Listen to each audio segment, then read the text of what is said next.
Hi, welcome to Hybrid Hookah, where we tell you what the business is on what is hookah. And today we're just going to be going over some basic parts and pieces and how to assemble them. The first piece is the bowl, right here. This is the bowl piece. Comes pretty standard in most of your hookah sets. They come in all different shapes and sizes, but it's really important you get the best one for you. Whether you like big bowls and long sessions or whatever you want, this is what's going to change that. So a lot of people put shisha tobacco in here. The tobacco consists of molasses, glycerine, and also the tobacco itself, which gets essentially cooked by the coals on top. And we'll go over that when we're setting up the hookah later. Um, that cooks the hookah, and you draw it in through the other pieces. That way you can smoke it. Uh, the next part I want to go over with this anyway is this little rubber stopper, and it's kind of important for this one because it's this bowl is a lot bigger than the piece that I have, and so it keeps it airtight while allowing me to have a different size bowl. Well, the next piece would be the stem of the hookah.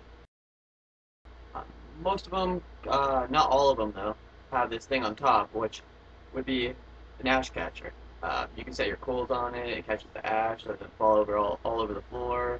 Um, and then it just stems all the way down to the base of the hookah. But right here you can see three uh, valves, I guess you could call them, and there's room for a fourth one. Now we don't have anything on there, that's why there's just a cap. But these two right here, originally came with one valve right here. It's what you hook your hose to. We attached a second one so we can have two hoses. But when you attach the second one, you gotta be careful because sometimes you need this ball bearing that's inside of it to keep the pressure. So then, when you're smoking out of it, the pressure stays built up and you can push the tobacco through. And back here, here's a third little valve. It's more like ventilation. So if you push out air through the hookah, you can push the air out. But it also has a little ball bearing in there, so you can't suck air into it to keep the pressure. And down here, this is where you attach the base of the hookah. And then see this part right here? That's where you would suck the tobacco from the top all the way down through the water and then back up to the hoses. The only reason why we have that ball bearing piece actually is because we took it from a different hookah that we used to have that actually got all old and decrepit. But if you don't have those, everybody has to hold their hose while the other person is taking a hit. So it's kind of important. Not so much. You could live without it, but it's a lot nicer when you don't have to do that. The next piece is right here. This is the base. This is muy importante. Right here, you put in water, mostly. Most people put water. You could put a whole variety of things. I've seen people put juice, soda, vodka, crazy, crazy things.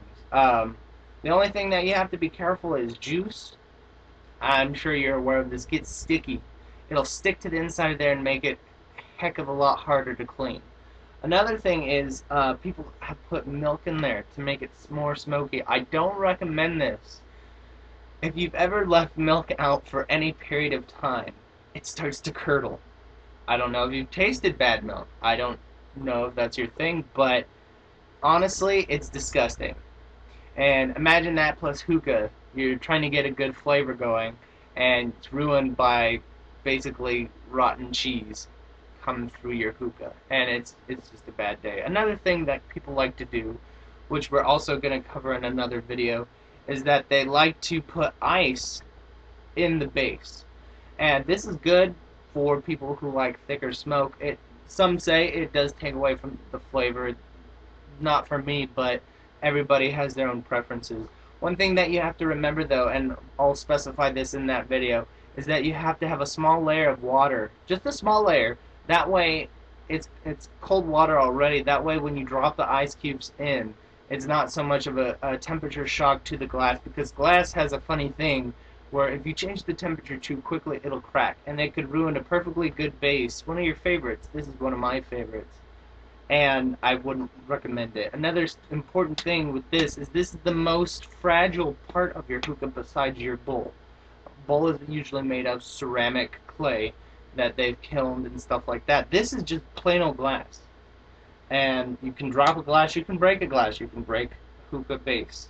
I've broken one before on carpet, which is amazing. I don't know how it happened, I just gifted that way. Another important piece is the hose. Right here is the hose.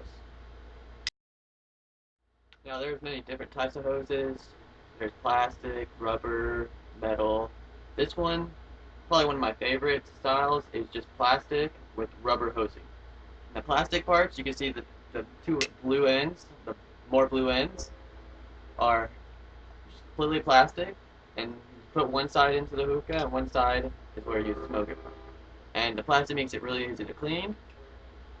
It doesn't stick as easy. It doesn't build up. Just run water through it, easy to clean. You can even run soap through it if you want to. Now the rubber part right here attaches to both ends, consisting of the hose. Very flexible. You can bend it super easy, and also very easy to clean. Doesn't rust. Doesn't stick as easy. But there's also metal ones. Ones with metal handles, metal hosing. They have little metal pieces that go through of it. But what happens if you use those ones is after a long period of time of using them, cleaning them, using them, cleaning them, the water will rust them. And there's pretty much no avoiding it. It's just a matter of when. Um, but after it rusts, it starts to make your hookah taste nasty. It can't be healthy for you either, you know. Yeah, that black crap you get. Yeah. Bad. So I prefer plastic and rubber. Yeah. Another important thing about the hoses is that they're actually, the ones I bought are heat resistant. And if you make your own hoses, if you can do that, that's fine. But be careful because a lot of plastics, the rubber hosing anyway, can burn really easily and coals get really, really hot. And so it's important that you have heat resistant tubing. And most smoke shops have them now. I'm not sure on the brand name. I think it's D-Hose, but they're washable completely. And that's muy importante. One thing that I don't know if you noticed about the hose is that the tips on them are broken where you actually put your mouth, which happened because I brought them to too many parties, which it happens, you know. But one thing to bring to parties while we're on the subject is actually these things right here. These are disposable hookah hose tips. You can get them pretty much anywhere nowadays. You can get them from lounges. A lot of tobacco shops or liquor stores have them. They're really cheap. Hookah lounges give them away for free, so just say, hey, can I have an extra tip? And it'll be perfectly okay. The reason you want these is because you don't know what is going to be on other people's mouths. You have no idea where they've been and who they've done.